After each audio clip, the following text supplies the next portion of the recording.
السلام علیکم ورحمۃ اللہ وبرکاتہ۔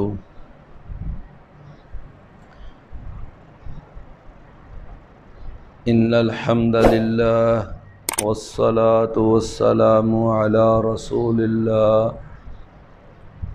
صلی اللہ علیہ وآلہ وسلم۔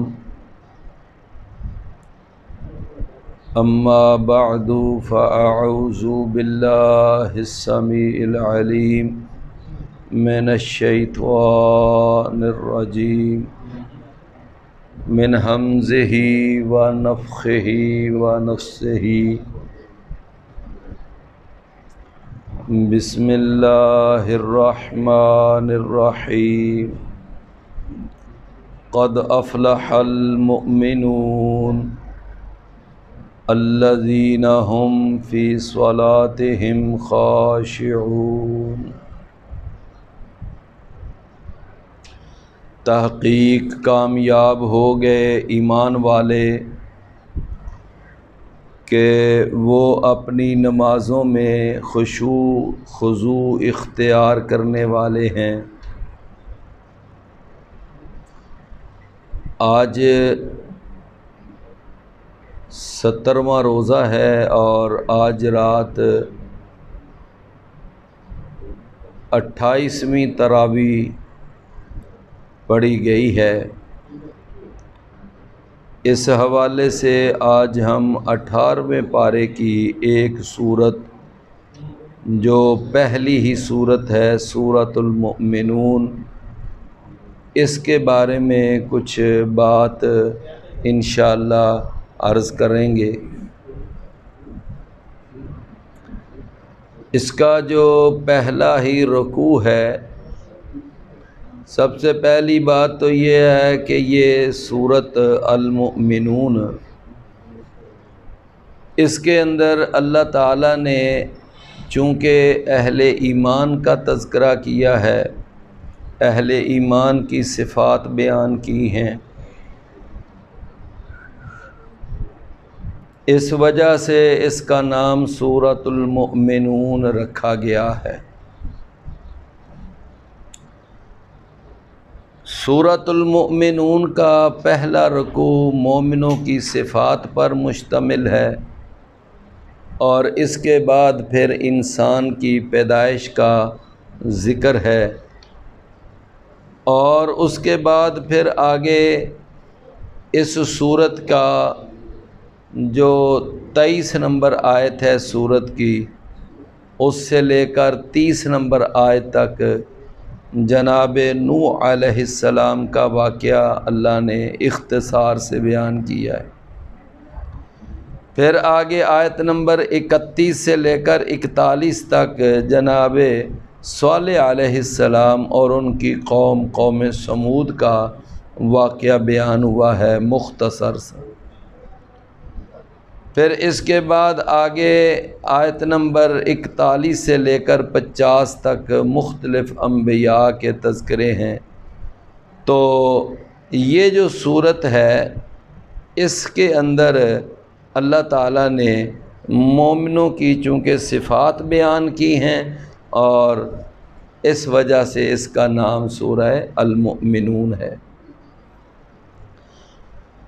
تو ہمارے آج کے اس درس تراویح کے اندر زیادہ تر جو گفتگو ہوگی وہ مومنوں کی ان 7 صفات پر گفتگو ہوگی کہ جو اللہ تعالیٰ نے وہ 7 صفتیں اس پہلے رکوع میں بیان کی ہیں۔ جناب نوح علیہ السلام کا واقعہ اور جناب صالح علیہ السلام کا واقعہ وہ تو اور صورتوں میں بھی کئی جگہ بیان ہوا ہے، لہٰذا مناسب معلوم ہوتا ہے کہ اس درس کے اندر زیادہ تر وہ اہل ایمان کی ان 7 صفات کو فوکس کیا جائے۔ تو اللہ تعالیٰ نے ارشاد فرمایا قد افلح المؤمنون، فلاح پا گئے اہل ایمان۔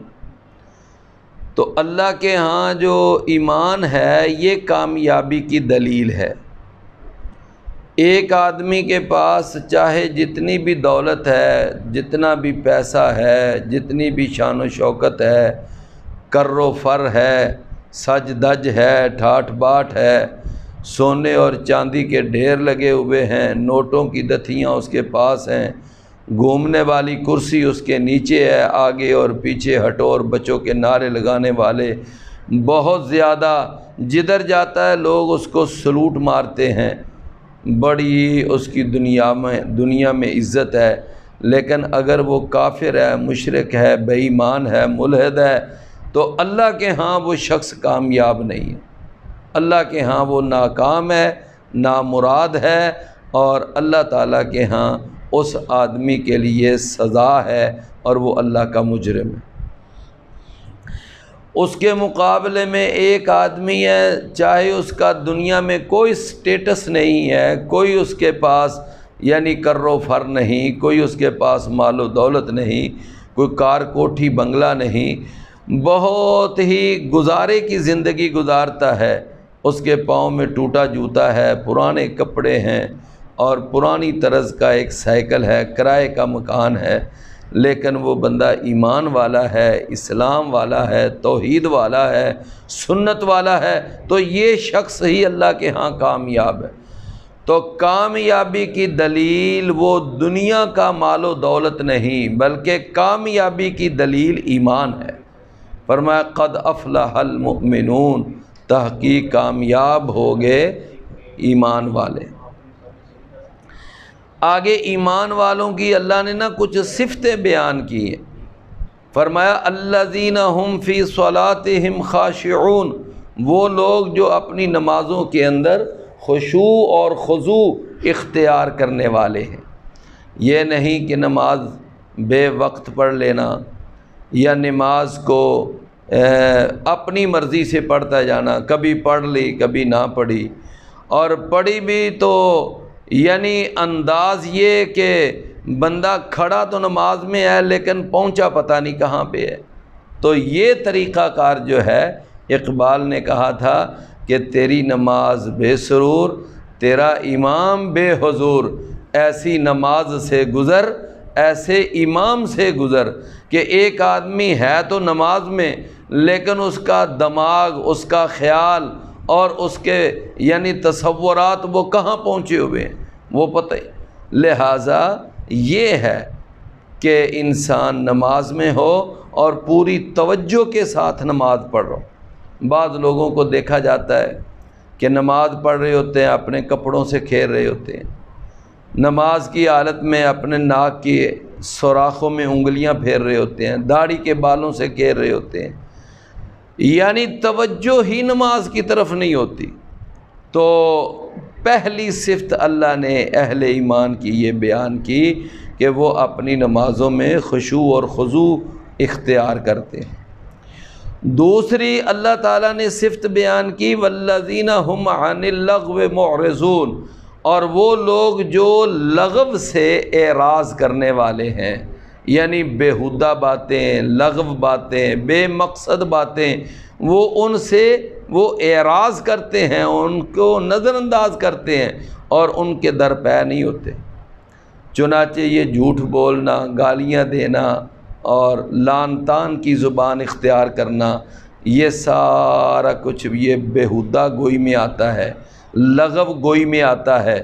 اور اسی طریقے سے جو آدمی گانے سنتا ہے، فلمیں دیکھتا ہے، ڈرامے دیکھتا ہے، اور اسی طرح جو آدمی یعنی ناول پڑھتا ہے، ڈائجسٹ پڑھتا ہے، ان جیسی فضول چیزوں میں پڑ جاتا ہے، نماز کے قریب نہیں آتا، قرآن کی تلاوت نہیں کرتا، مسجد کا چہرہ نہیں دیکھتا، تو وہ آدمی جو ہے یہ گویا کہ لغویات سے پرہیز نہیں کر رہا۔ بعض لوگ وہ سارا دن بیٹھے تاش کھیل رہے ہوتے ہیں، اذانیں ہوتی ہیں، نمازیں گزر جاتی ہیں، لیکن نہ اذان کا پتہ نہ نماز کا پتہ، پوچھیں تو بس کیا ہے جی، بس وقت پاس کر رہے ہیں۔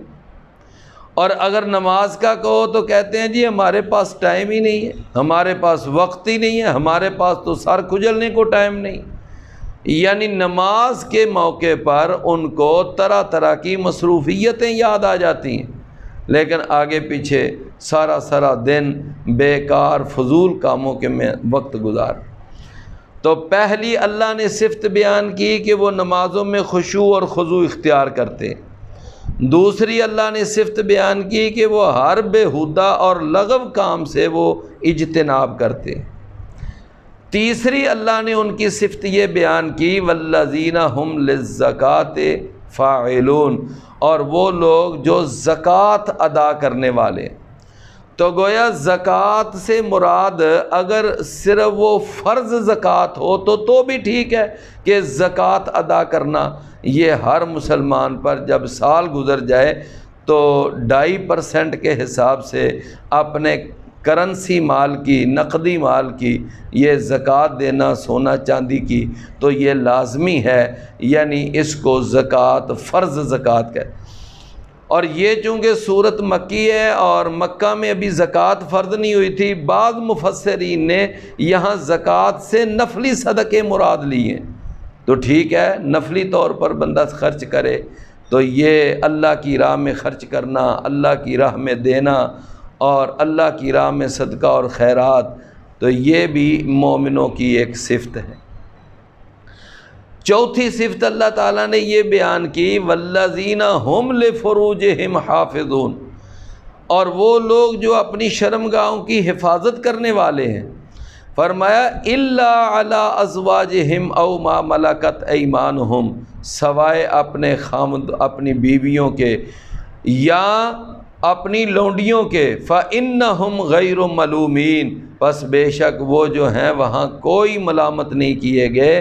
تو چوتھی صفت اہل ایمان کی وہ اپنی شرمگاہ کی حفاظت ہے، اپنی عزت اور آبرو کی حفاظت ہے۔ رسول اکرم صلی اللہ علیہ وسلم نے ارشاد فرمایا کہ کیا میں تمہیں ایک ایسی چیز نہ بتاؤں کہ جو تمہاری نظروں کو نیچا کر دے اور تمہاری شرمگاہوں کو محفوظ کر دے؟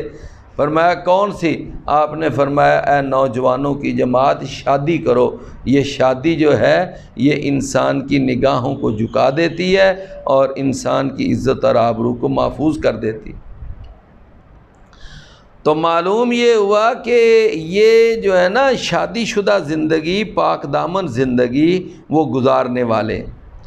یہاں پر اللہ تعالیٰ نے ایک بات ارشاد فرمائی جو ذرا تھوڑی سی یعنی الجھن سی پیدا کرتی ہے کہ وہ جو اپنی شرمگاہوں کی حفاظت کرنے والے ہیں سوائے اپنی بیویوں کے اور اپنی لونڈیوں کے۔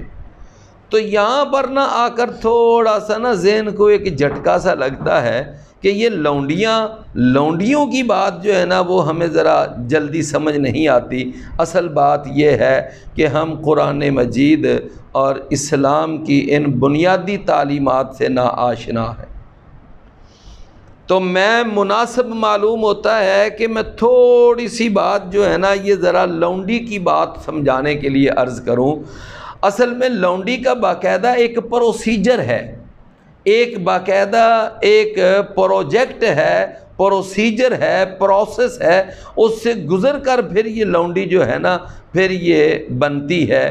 وہ پروسیجر کیا ہے اس کے بارے میں سب سے پہلی بات یہ ہے کہ ہم لوگ یہ سمجھتے ہیں کہ شاید ادھر کسی جگہ جا کر کوئی لڑکی خرید لائے، وہاں پیسے دے کر وہ لونڈی بن جاتی ہے۔ اس طرح لونڈیاں نہیں بنتی، بلکہ لونڈی بنانے کا طریقہ یہ ہوتا تھا کہ ایک مسلمان ملک کسی کافر ملک پر اگر حملہ آور ہوتا ہے اور اللہ مسلمانوں کو فتح دیتا ہے اور کافروں کے مرد، ان کے بچے اور ان کی عورتیں وہ وہاں پر گرفتار ہو جاتے ہیں اور ان کا جتنا مال مسلمانوں کے ہاتھ آتا ہے تو وہ بچے، وہ مرد اور وہ عورتیں وہ تو لونڈیاں اور غلام بنیں گے، اور جتنا مال ان کا مسلمانوں کے ہاتھ آئے گا وہ سارے کا سارا مال غنیمت بنے گا۔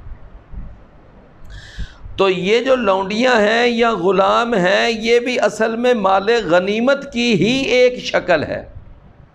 تو اس کے بارے میں اسلام نے لونڈیوں کے بارے میں یہ کہا کہ وہ جو تمہارے ہاتھ کافروں کے مرد آئے ہیں یا بچے آئے ہیں یا عورتیں تمہارے ہاتھ آئی ہیں، اب ان کو تم غلاموں کے طور پر تقسیم کر سکتے ہو۔ تو غلاموں کے بارے میں، لونڈیوں کے بارے میں اسلام کے اندر 5 شقیں موجود ہیں۔ ان میں سے سب سے پہلی شق یہ ہے کہ بدلے میں غلاموں کو یعنی کہ قیدیوں کو آزاد کیا جا سکتا ہے، بدلے میں کہ تم یہ کہو کہ ٹھیک ہے کافروں نے ہمارے فلاں مارکے میں 10 آدمی ہمارے گرفتار کیے ہوئے تھے، تو چلو ہم بھی کافروں کے 10 بندے ہم آزاد کر دیتے ہیں، چھوڑ دیتے ہیں۔ تو یہ قیدیوں کو بدلے میں رہا کرنا، تو یہ ایک صورت ہے۔ رسول اللہ صلی اللہ علیہ وسلم کے 2 صحابہ کو ایک دفعہ بنو غطفان قبیلے والوں نے اور بنو ثقیف قبیلے والوں نے، جو طائف کے لوگ تھے، انہوں نے پکڑ لیا۔ اللہ کے رسول صلی اللہ علیہ وسلم نے فرمایا کہ اگر اس قبیلے کا کوئی فرد تمہیں کہیں جاتا ہوا نظر آئے، تم بھی اس کو پکڑ لاؤ، گرفتار کر لاؤ۔ ایک آدمی مل گیا، گرفتار کر لیا، اور رسول اللہ صلی اللہ علیہ وسلم نے فرمایا کہ اب ان سے کہو کہ وہ ہمارے 2 آدمی چھوڑ دیں، ہم ان کا آدمی چھوڑ دیں گے۔ تو بدلے کے اندر رسول اللہ صلی اللہ علیہ وسلم نے پھر ان کا آدمی چھوڑا، اپنے 2 بندے چھڑائے۔ آج دیکھ لیں ہمارے مسلمانوں کی حالت یہ ہے کہ یہاں پر کافروں کے جو پسندیدہ افراد، وہ چاہے مرزائیوں کی شکل میں ہوں یا عیسائیوں کی شکل میں ہوں، تو ان کو تو ہم کافروں کے مطالبے پر فوراً ان کے حوالے کر دیتے ہیں، لیکن ہمیں اپنے جو وہاں پر قیدی ہیں، عافیہ صدیقی جیسے لوگ، ہم ان کی رہائی کے بارے میں کوئی بات کرنے سے بھی کتراتے ہیں۔ یہ آج ہماری حالت ہے۔ تو بہرحال بدلے کے اندر قیدیوں کو آزاد کرنا یہ ایک آپشن ہے۔ دوسرا آپشن یہ ہے کہ کافر وہ قیدی تمہارے پاس بنے، تم ان کا فدیہ لے کر ان کو آزاد کر دو۔ جب بدر کے قیدی آئے تو رسول اللہ صلی اللہ علیہ وسلم نے مشورہ لیا، جناب عمر نے تو یہ مشورہ دیا، اللہ کے رسول میرا مشورہ یہ ہے کہ یہ جو جتنے قیدی ہیں ان کو ذبح کر دیا جائے، قتل کر دیا جائے۔ انہوں نے ہمیں بڑا تنگ کیا، بڑا پریشان کیا۔ رسول اللہ صلی اللہ علیہ وسلم خاموش ہو گئے، اور کئی صحابہ نے یہ مشورہ دیا کہ فدیہ لے کر چھوڑ دیں، تو آپ نے اس مشورے پر عمل کیا اور فدیہ لے کر چھوڑ دیا ان بدر کے قیدیوں کو۔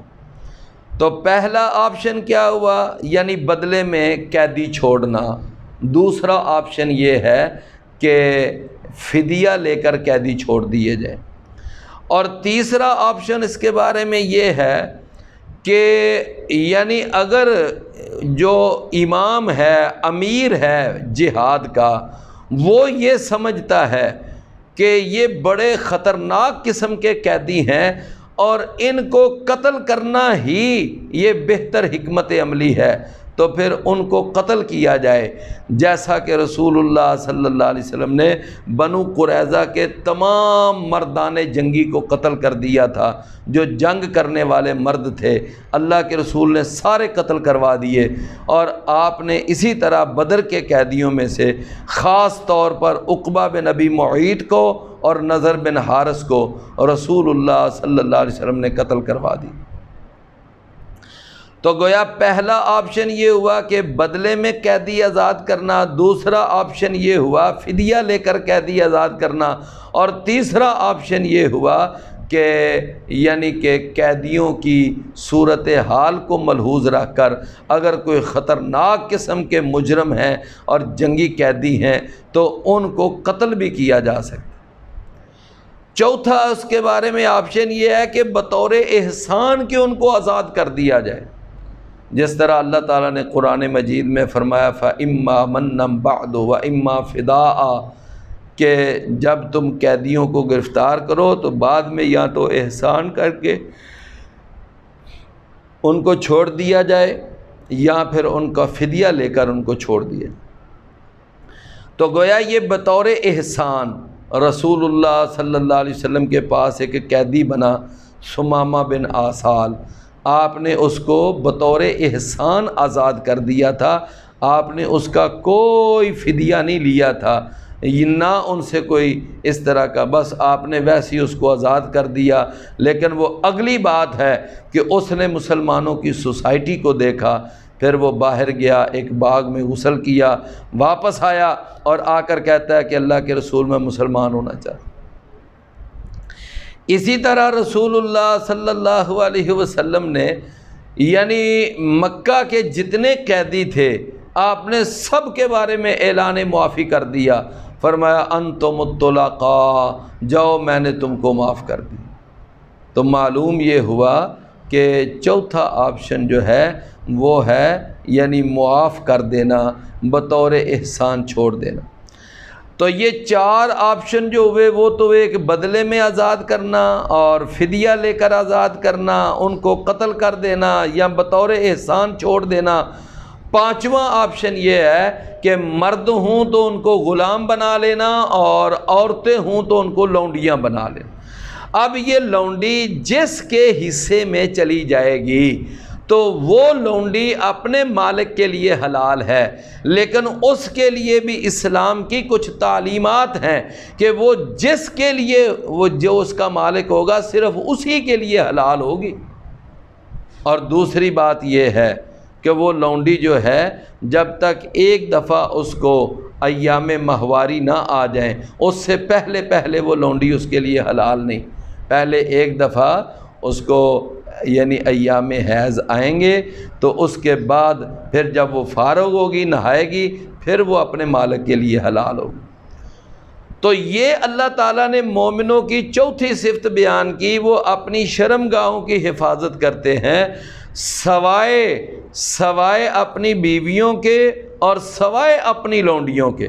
فرمایا یہاں بیوی پر لونڈی پر انہیں کوئی ملامت نہیں۔ تو اگر یہ ساری پیچھے سے بات سمجھ آئے تو تب جا کر پتہ چلتا ہے کہ یہ لونڈی کیا چیز ہے۔ لونڈی ایسے ہی نہیں ہاتھ آتی، اس کے لیے جہاد کرنا پڑتا ہے، اور جہاد کے لیے اپنی جانیں پیش کرنی پڑتی ہیں، اور جہاد کے لیے اپنا مال صرف کیا جاتا ہے، تب جا کر یہ جہاد ہوتے ہیں، آزادیاں ملتی ہیں اور یہ فتوحات ہوتی ہیں، پھر لونڈیاں ہاتھ آتی ہیں۔ تو اللہ تعالیٰ نے ارشاد فرمایا فَمَنِ ابْتَغَىٰ وَرَاءَ ذَلِكَ فَأُولَٰئِكَ هُمُ الْعَادُونَ، کہ جو آدمی ان دو ذرائع کے علاوہ کوئی تیسرا ذریعہ اپنی خواہش کو پورا کرنے کے لیے استعمال کرے گا تو یہ لوگ جو ہیں وہ حد سے بڑھنے والے ہیں۔ اب اسی طرح یہ جو بعض لوگوں کے ہاں متعہ چلتا ہے، متعہ یہ بالکل حرام ہے، اسلام میں اس کی کوئی دلیل نہیں۔ بعض لوگ جو ہیں وہ ان کے باقاعدہ مذہب کا حصہ ہے یہ متعہ، اور ان کے ہاں متعہ کے بڑے فضائل ہیں، حالانکہ یہ متعہ صریحاً زنا ہے اور یہ بدکاری ہے۔ اور یہ ہوتا کیا ہے، یعنی ٹائم فکس کر کے، وقت فکس کر کے کسی کے ساتھ عارضی نکاح کرنا۔ بعض لوگ کہتے ہیں کہ جی 1 سال کا متعہ بھی ہو سکتا ہے، 1 ماہ کا بھی ہو سکتا ہے، 1 ہفتے کا بھی ہو سکتا ہے، 1 رات کا متعہ بھی ہو سکتا ہے، بلکہ یہاں تک کہ ایک بہت بڑا یعنی لیڈر جو اس متعہ کرنے کے حق میں ہیں، ان کا ایک بہت بڑا لیڈر امام خمینی جو ہے، اس نے اپنی کتاب میں یہ لکھ دیا کہ 1 گھنٹے کا متعہ بھی ہو سکتا ہے۔ تو یہ متعہ جو عارضی وقتی نکاح ہے یہ حرام ہے، اور وہ متعہ والی بیوی اس کی حقیقی بیوی نہیں ہے۔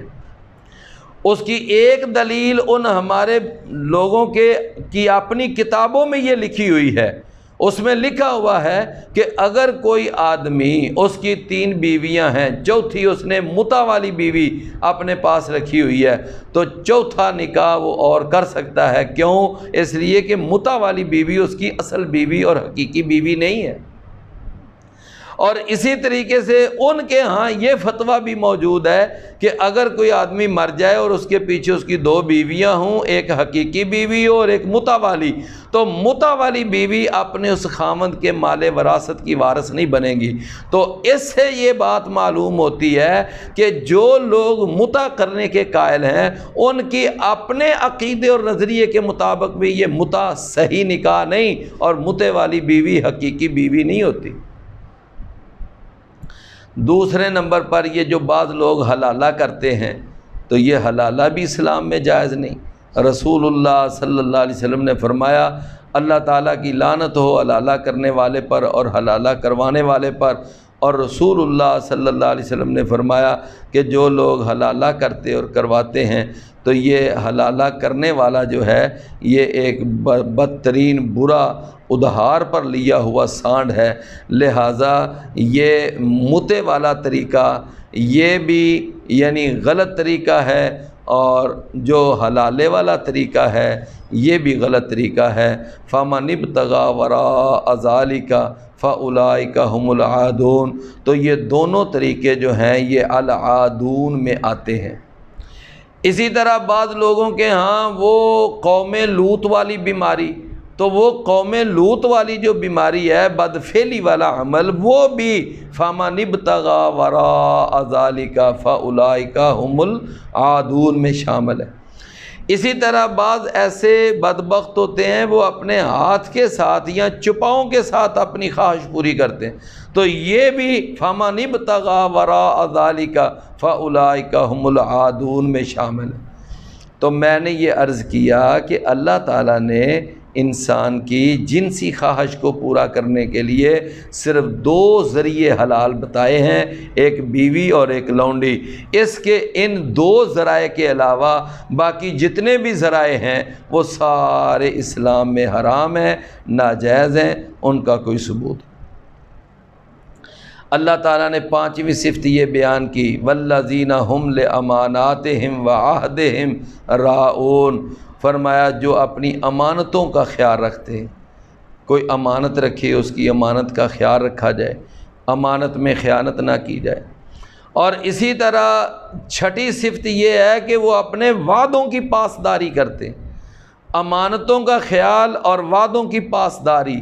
رسول اللہ صلی اللہ علیہ وسلم کی ایک حدیث میں ان دونوں کا تذکرہ بھی ملتا ہے۔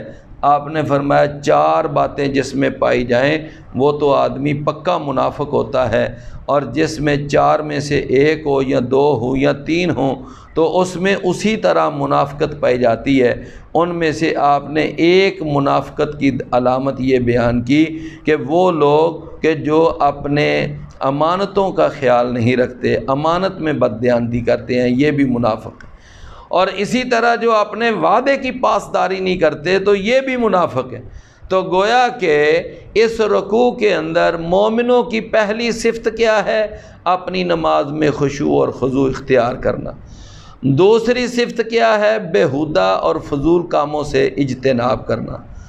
تیسری صفت کیا ہے؟ اللہ کی راہ میں خرچ کرنا، صدقہ اور خیرات کرنا۔ چوتھی صفت یہ ہے کہ اپنی آبرو اور شرم و حیا کی حفاظت کرنا۔ 5ویں صفت یہ ہے کہ اپنی امانتوں کا خیال رکھنا، اور 6ٹھی صفت یہ ہے کہ وعدے کی پابندی کرنا، اور 7ویں صفت اللہ نے بیان کی والذین هم علی صلاتہم یحافظون، اور وہ لوگ جو اپنی نمازوں کی حفاظت کرتے ہیں۔ تو اللہ تعالیٰ نے مومنوں کی صفات کا تذکرہ بھی نماز سے شروع کیا اور ان صفات کا اختتام بھی نماز سے کیا۔ یہ نماز اللہ کے ہاں اتنا پسندیدہ عمل ہے۔ فرمایا جو اپنی نماز کی حفاظت کرتے ہیں، پہلے کہا جو اپنی نماز کے اندر خشوع اور خضوع اختیار کرتے ہیں، اور یہاں فرمایا جو نمازوں کی حفاظت کرنے کا کیا معنی ہے؟ اس کا ایک معنی یہ ہے کہ نماز کو پوری پابندی سے پڑھا جائے، باقاعدگی سے پڑھا جائے، وقت پہ پڑھا جائے، باجماعت پڑھا جائے، اور نماز کو باوضو ہو کر طہارت کے تقاضے پورے کر کے پڑھا جائے۔ اگر اس طرح اور پھر نماز پڑھنے کے بعد کوئی ایسا عمل نہ کیا جائے جس سے یہ نمازیں ضائع ہو جائیں، کسی پر ظلم کرنا، زیادتی کرنا، شرک کرنا، بدعت کرنا، یا اسی طرح مرتد ہو جانا، رسول اللہ صلی اللہ علیہ وسلم کی گستاخی کرنا، تو یہ وہ اعمال ہیں جس سے انسان کے اعمال، ان سے نمازیں ضائع ہو جاتی ہیں۔ تو اللہ تعالیٰ نے فرمایا اولئک ھم الوارثون، یہ لوگ ہیں جو وارث ہیں، الذین یرثون الفردوس، وہ لوگ جو فردوس کے وارث ہیں، ہم فیہا خالدون، وہ اس کے اندر ہمیشہ ہمیشہ رہیں۔ اس کے بعد پھر آگے انسان کی پیدائش کا ذکر ہے، اور اس کے بعد آگے پھر اللہ تعالیٰ نے چوپاؤں کا ذکر کیا کہ تمہارے لیے چوپاؤں کے اندر بھی عبرت ہے، کہ دیکھ لو ہم تمہیں ان کا دودھ پلاتے ہیں، کہ جب تم اپنے جانوروں کو کھانا کھلاتے ہو تو وہ چارہ وغیرہ کھاتی ہیں، پانی پیتی ہیں، اور اسی طرح باقی جو چیزیں کھلاتے ہو، تو اللہ تعالیٰ نے اس جانور کے اندر ایسی مشینری اللہ نے رکھی ہوئی ہے کہ اس سے وہ پھر دودھ کی شکل اختیار ہو جاتی ہے، اور پھر جب دودھ بنتا ہے تو اس دودھ کے اندر نہ کوئی پیشاب کی چھینٹ آتی ہے، نہ کوئی خون کا قطرہ آتا ہے، بالکل خالص دودھ اللہ تعالیٰ ہمیں چوپاؤں سے پلاتا ہے۔ پھر ان جانوروں کے اللہ نے کچھ فائدے بھی بیان کیے، مثلا ایک اس کا فائدہ کہ اس پر ہم سواری کرتے ہیں، دوسرا ان کا فائدہ ہم ان کا دودھ پیتے ہیں، تیسرا ان کا فائدہ کہ ہم یعنی ان جانوروں کا گوشت کھاتے ہیں، چوتھا ان کا فائدہ کہ جانوروں کی جو صوف ہوتی ہے پھر ہم ان کے مختلف کپڑے، گرم سوٹ اور گرم چادریں ہم ان کی بناتے ہیں۔ تو جانوروں کے اللہ نے یہ کچھ فضائل یعنی اہمیت بیان کی۔ اس کے بعد آگے جناب نوح علیہ السلام کا ذکر ہے، جیسا کہ میں نے شروع میں بھی عرض کیا، پھر جناب صالح علیہ السلام اور قوم سمود کا ذکر ہے، اس پر بھی میں نے شروع میں کچھ بات عرض۔ پھر اللہ نے اس کی آیت نمبر 51 میں فرمایا کہ اے رسولو تم پاکیزہ کھاؤ اور نیک عمل کرو۔ تو گویا پہلے فرمایا پاکیزہ کھاؤ، پھر فرمایا نیک عمل کرو۔ معلوم یہ ہوا کہ اگر پیٹ میں حلال جائے گا تو پھر وہ جو عمل بھی کیا جائے گا عمل نیک ہوگا۔ ایک آدمی حرام کھاتا ہے، رشوت کھاتا ہے، سود کھاتا ہے، حرام کی کمائی کھاتا ہے، چوری کا پیسہ کھاتا ہے، تو اس کے لیے یہ ہے کہ اس کا کوئی عمل اللہ کے ہاں قبول نہیں۔ تو فرمایا کلوا من الطیبات واعملوا صالحا، پاکیزہ چیزیں کھاؤ اور نیک کام جو ہے نا وہ۔ تو اللہ تعالیٰ نے یہ یعنی فرمایا، اور یہ حلال کھانے کا حکم اللہ تعالیٰ نے تمام انبیاء کو بھی دیا، سب لوگوں کو بھی دیا، اور الگ سے اہل ایمان کو بھی دیا۔ یہ حلال کھانا اتنا اہم حکم ہے کہ اللہ نے کئی انداز کے ساتھ اپنے بندوں کو کہا کہ حلال کھاؤ، حلال کھاؤ۔ سورہ البقرہ میں آیت ہے یا ایھا الذین آمنوا کلوا من طیبات ما رزقناکم، کہ اے ایمان والو تم پاکیزہ چیزیں کھاؤ جو ہم نے تم کو بطور رزق دی ہیں۔ اور اسی طرح سورہ البقرہ میں ہی آیت ہے یا ایھا الناس، اے لوگو کلوا من طیبات من الطیبات، اے لوگو تم پاکیزہ مال کھاؤ، کلوا حلالا طیبا، پاکیزہ۔ فرمایا ان کنتم ایاہ تعبدون، اگر تم اس اللہ کی عبادت کرنا چاہتے۔ تو گویا کہ یعنی کہ حلال کھانے کا حکم تمام لوگوں کو بھی اللہ نے دیا، پھر تمام لوگوں سے خاص کر کے اہل ایمان کو بھی دیا، پھر اہل ایمان میں سے خاص کر کے رسولوں کو بھی اللہ نے حکم دیا کہ تم پاکیزہ مال کھاؤ۔ فجر کی نماز کے بعد رسول اللہ صلی اللہ علیہ وسلم 3 دفعہ یہ کلمہ پڑھتے تھے، اللہم انی اسألک علما نافعا ورزقا طیبا وعملا متقبلا، کہ اگر رزق طیب ہوگا تو عمل اللہ کے ہاں مقبول ہوگا، اگر رزق طیب نہیں ہے تو کوئی عمل اللہ کے ہاں مقبول نہیں ہے۔ تو گویا کہ اس کے اندر اللہ تعالیٰ نے یہ حکم دیا۔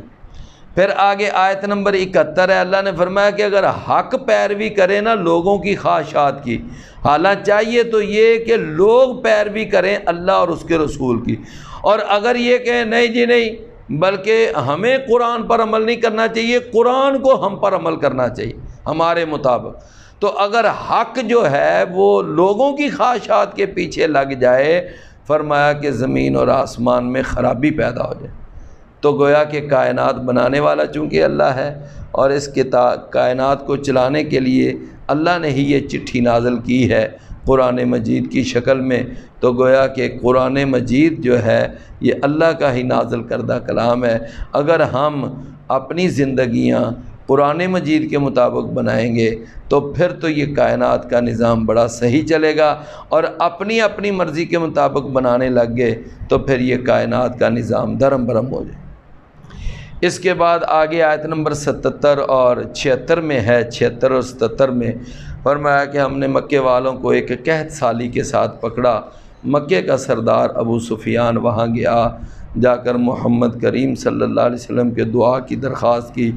دیکھ لیں ویسے میدانوں میں آتے ہیں، مار کے لڑتے ہیں، جنگیں لڑتے ہیں، اور یعنی ادھر یہ حال ہے، لیکن دوسری طرف یہ بھی مانتے ہیں کہ اگر محمد الرسول اللہ صلی اللہ علیہ وسلم نے دعا کی تو تب یہ قحط سالی دور ہوگی۔ یعنی اس کا مطلب یہ ہے کہ ان کے اندر یہ بات احترام اللہ کے رسول کا موجود تھا، یہ بات موجود تھی کہ یہ آدمی مستجاب الدعوات ہے، لیکن کلمہ پڑھنے میں ہچکچا رہے۔ اس کے بعد آیت نمبر 99 اور 100 میں اللہ تعالیٰ نے ایک بڑی اہم بات بیان فرمائی۔ فرمایا جو آدمی دنیا سے چلا جاتا ہے پھر اس کے بعد وہ واپس نہیں آتا۔ لوگ غلط کہتے ہیں جی ہر جمعرات کو مردے واپس آتے ہیں، ان کی روحیں آتی ہیں۔ فرمایا قیامت کا دن ہوگا، اس وقت بھی یہ انسان اللہ کے سامنے روئے گا، گڑ گڑائے گا، یا اللہ ایک دفعہ دنیا میں بھیج دے، اب ہم بڑی نیکیاں کر کے آئیں گے، گناہوں سے بچ کر آئیں گے۔ لیکن اللہ کی طرف سے یہ اعلان ہوگا انہا کلمۃ ہو قائلھا، یہ صرف ایک منہ کی بات ہے جو تم کہہ رہے ہو، ورنہ اب تمہیں کوئی بھی۔ تو معلوم یہ ہوا کہ یہ مردوں کے واپس آنے کا عقیدہ ٹھیک نہیں ہے۔ نہ مردے جمعرات کو واپس آتے ہیں، نہ 10 محرم کو آتے ہیں، نہ 15 شعبان کو آتے ہیں۔ یہ لوگوں نے اپنے پاس سے ہی دین کی باتیں بنا رکھی ہیں، تو ایسی کوئی بات نہیں۔ اس کے بعد یہ ہے آخری آیت وَقُلْ رَبِّ اغْفِرْ وَارْحَمْ وَأَنْتَ خَيْرُ الرَّاحِمِينَ، اے نبی فرما دو کہ اے میرے پروردگار تم مجھے بخش دے اور میرے اوپر رحم فرما، بے شک تو بہت زیادہ رحم کرنے والا ہے، تمام رحم کرنے والوں میں سے سب سے بہتر ہے۔ یہ گویا کہ اللہ تعالیٰ نے سورہ المومنون کے اندر چند باتیں بیان کی، لیکن زیادہ تر اس کے اندر جو موضوع بیان ہوا ہے وہ مومنوں کی صفات کا موضوع ہے۔ اللہ عمل کی توفیق عطا فرمائے۔ وآخر دعوانا ان الحمد للہ رب العالمین۔